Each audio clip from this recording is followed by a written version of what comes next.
I'm Robert Estrin here at livingpianos.com for a show. What is the difference between rebuilding and reconditioning a piano?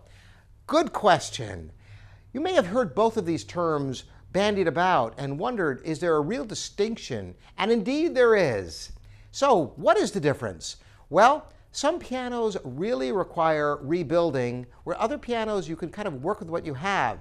There is a distinction, and it comes down to if you remove the plate, the cast iron frame in the piano, that constitutes a rebuilding, and it is a big deal. It takes an engine hoist. In fact, the plate of a piano weighs more than the rest of the piano combined.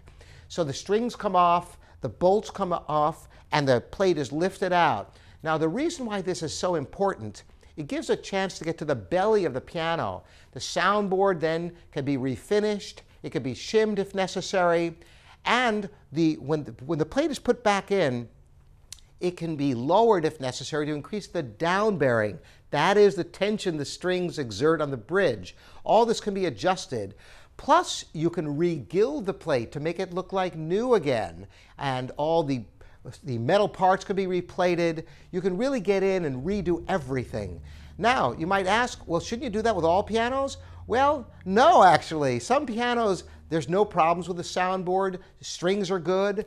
You can replace strings, incidentally, without rebuilding, and oftentimes that is a good move. If the strings are rusty, but the soundboard and the plate are fine, there's no reason to rebuild a piano.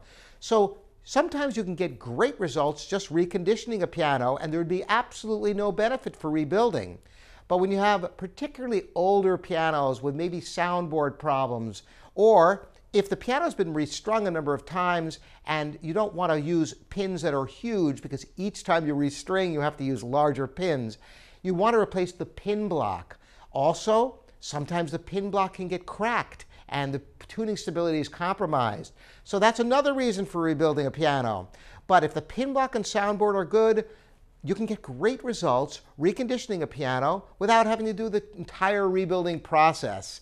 So that's it for today. Thanks for joining me, Robert Estrin here at livingpianos.com. Until next time, keep the questions coming in. Thank you.